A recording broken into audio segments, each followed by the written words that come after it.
Hey guys, it's Ted Bogert. Welcome back to the TED Show. I have two returning guests, two amazing friends. This is Boris Garbe. He is the gallerist at Mills Gallery.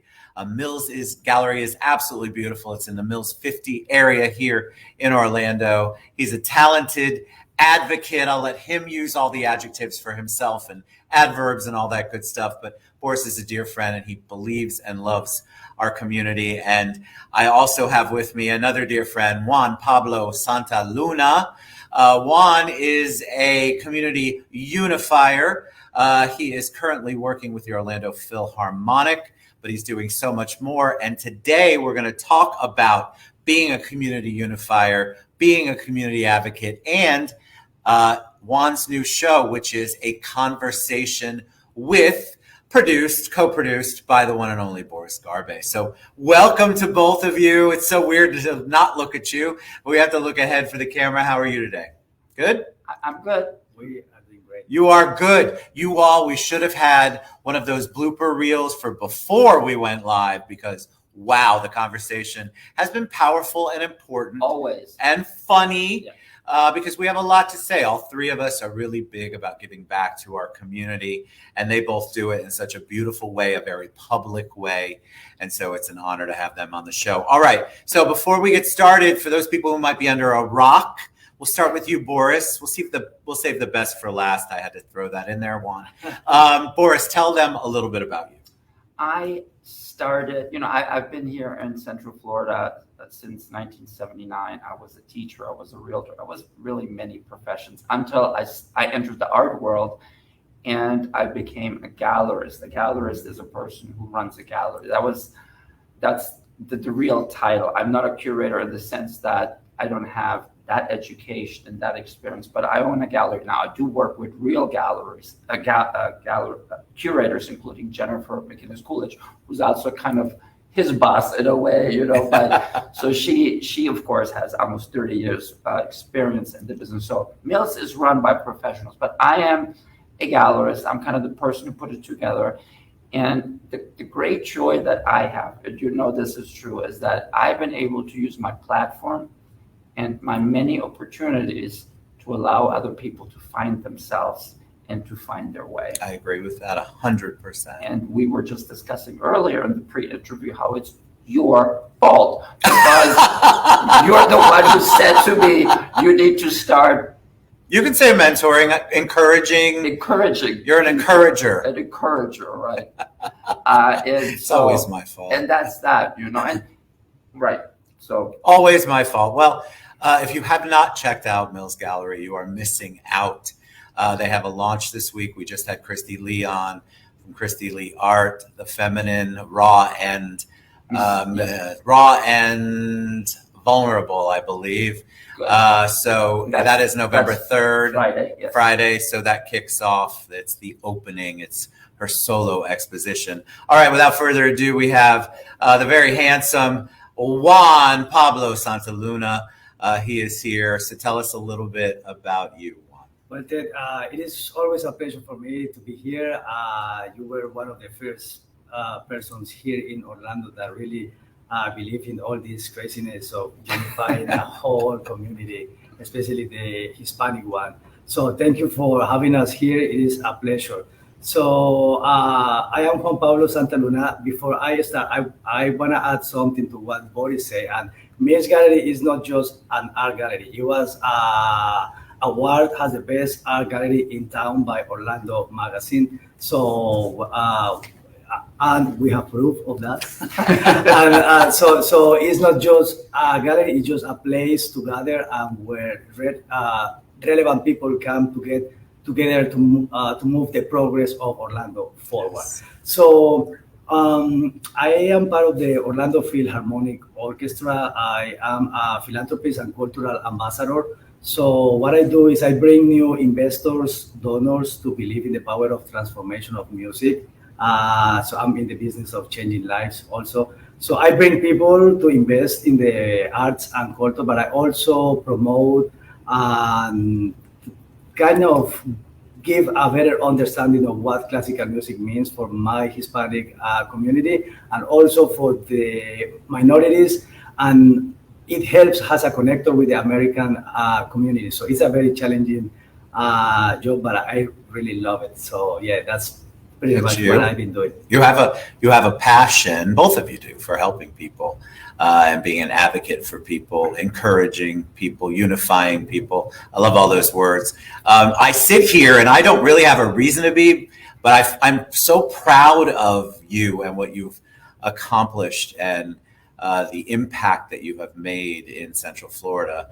And all of that to me goes back to your belief system, the way that you really believe in what you do, and the power of helping other people see the good. And that's what you do really, really well. So I'm super proud of you. I think it's amazing what you're doing. So let's talk. And Boris, please pop in anytime I've missed out. You know, he's dying, literally dies. He wants to take the show over. So we're going to let him. Okay. No, I'm beaming with pride too, because obviously I had a little bit to do with this. But I want to tell you how Juan and I met, because Juan is an artist. You know, he's a painter. And he came to, next month will be 2 years. 2 years that I've known this guy. That's what makes this whole journey so incredibly remarkable. He came into Mills with his painting under his arm. He did everything right. He had an appointment. He came on time. He dressed correctly, all that. I met him. I liked his art, but what I saw something else. I said, there's more to you, you know. He immediately, we put together a show with a poster designed by Victor Bocas. The title of the show was Worse Than Suicide. It was so freaking controversial that the gallery city arts that showed it, they questioned the title. Victor Bocas didn't want to create the poster either, because it was just such a controversial thing. But everybody came around once Juan explained what he was trying to do. So that's how he landed in Orlando. Beautiful. What occurred then is that people like Juan, they really respect him. And the opportunity that started presenting themselves for him to start representing, as he calls it, his Hispanic community became abundant. As a matter of fact, within a year and a half, he was on the cover of 2 newspapers, La Prensa, one, and then of course the latest one is the Lake Nona, what is it called? Nona Hood News. Nona Hood News, and he made the cover of that, you know, and it is interesting to me that all of this has happened in 2 years, you know, and that says something about you, Juan, you know, your climate, the fact that people like you and the other relevant influencers in Orlando, politicians, and that's how I think that's the official start of your story.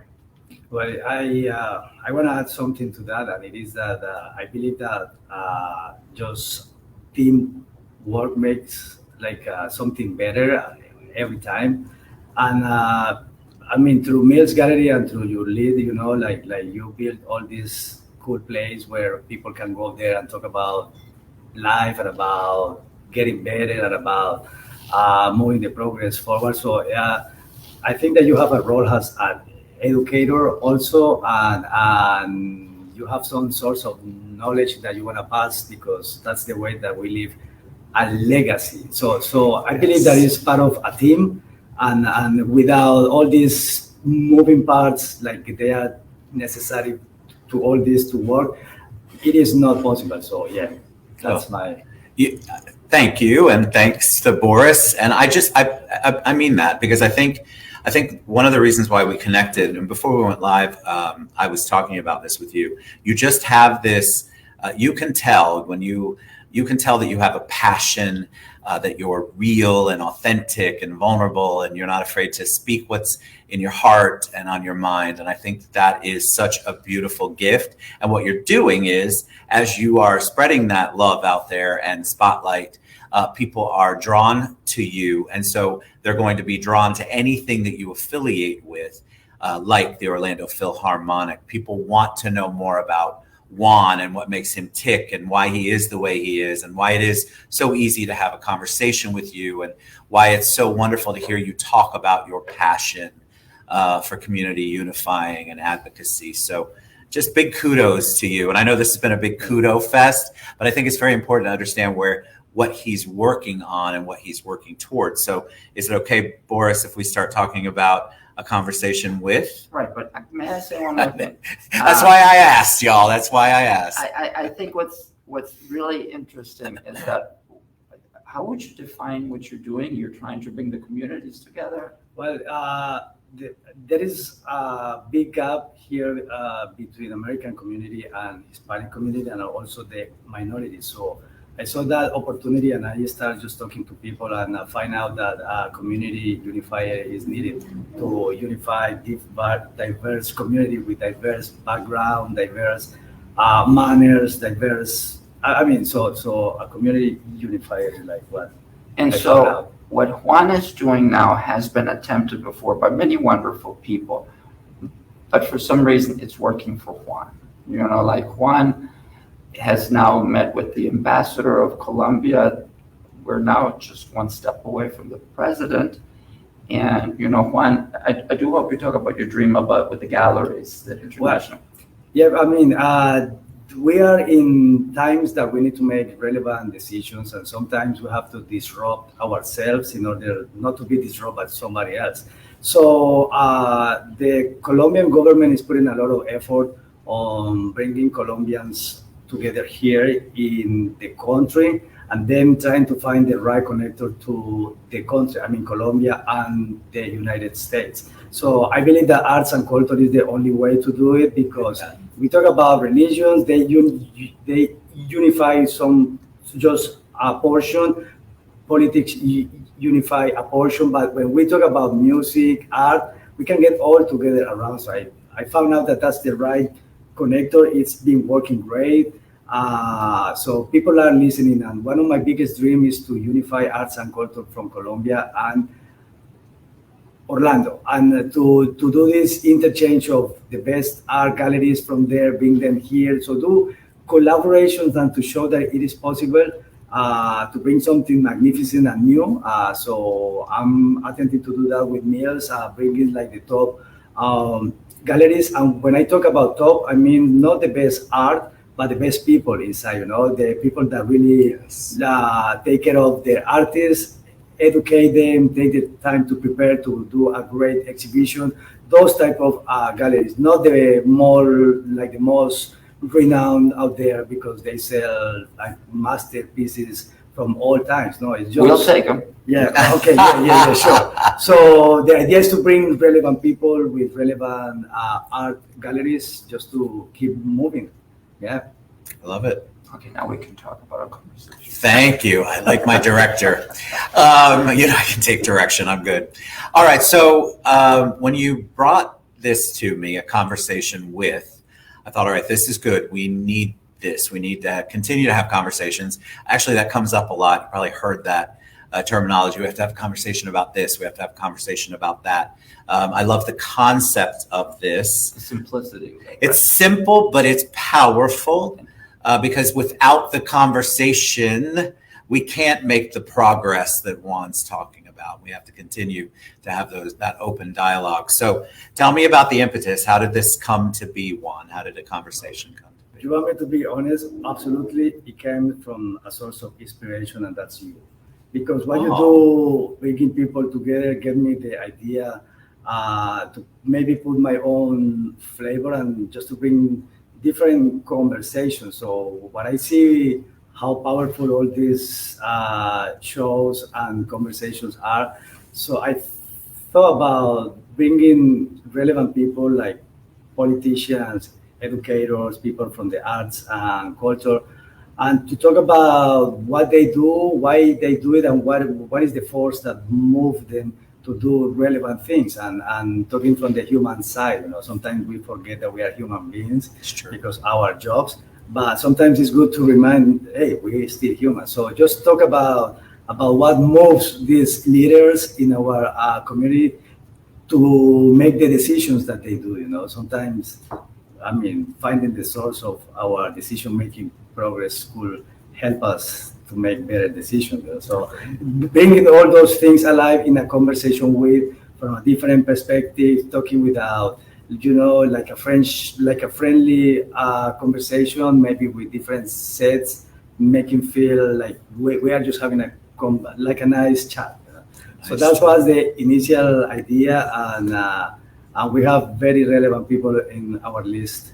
Yes, so are you allowed to talk about that? Yes, throw it out there. Okay, so I can list all. Well, I know two, maybe three. Well, tell me who we're talking about first, Boris. Come on. So help me out. We have a third producer, and her name is Tana Ray. She's our line producer, and she really represents the younger community. She's, I think, in her late 20s. Yeah. And so she represents young people. Because I, at 57, I mean, I represent a certain group, and I have my own view and stuff like that. One is, of course, much younger than me and represents several communities in Tana.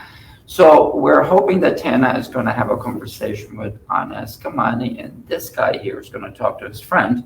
We are going to have Maxwell Alejandro Frost, the youngest politician in, and he is American Hispanic, so he is a force that we need to find. He is a force. His what moves him, and so I want to have a conversation with Maxwell Alejandro Frost. Yeah. The first episode, of course, was with Patty Sheehan, and I think you and I talked a lot about this. For me, I never take a political stand. My parents are uncomfortable with the fact that I've now kind of dipped into politics, because as an immigrant with a brick and mortar business, you know this, Ted, we don't take chances, because the last thing we want is to offend the right or the left and stuff like that.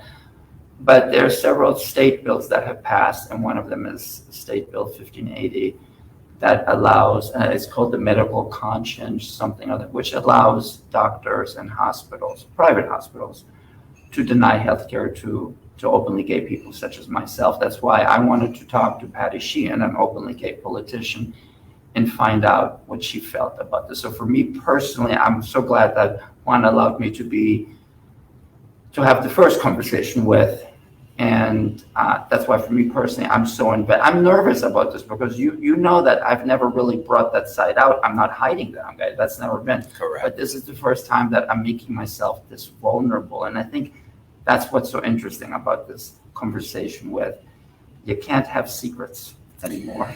No, you can't have secrets. What I love about you bringing this up is that it's a conversation that needs to be had, because having a conversation with Patty Sheehan, with Congressman Frost, I think you read about it, it's different when it's one-on-one and you're having a discussion, a conversation, and you're really hearing the passion that's not press rhetoric, that's real discussion, a real open heart discussion with them about something that's important to you, and you're learning what's important to them and why. That humanizes, and I think because we've become so desensitized, because of nothing against my friends that are in the traditional press, but traditional press tends to go one way or the other, and we get a lot of rhetoric. I love the idea of the fact that you're hearing them speak what's important to them and the why, because that's the only way to make that connection.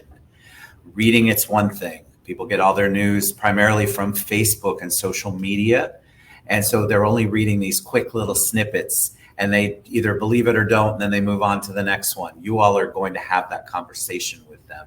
That's so important. Well, and I have to say this. When Juan and I started talking about what to ask Patty Sheehan, I said to him, I really want to ask her about that. He goes, do it. Just go for it. And that's why I'm a little emotional, because I am scared.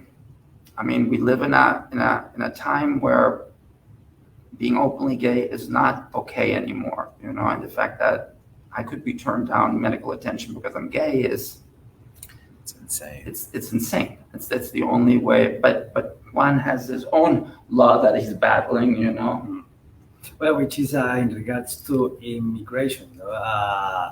As you know, Hispanic community is growing here in Central Florida. So with all these laws, I mean, they are affecting both sides, the ones who implement the law and the ones who receive it.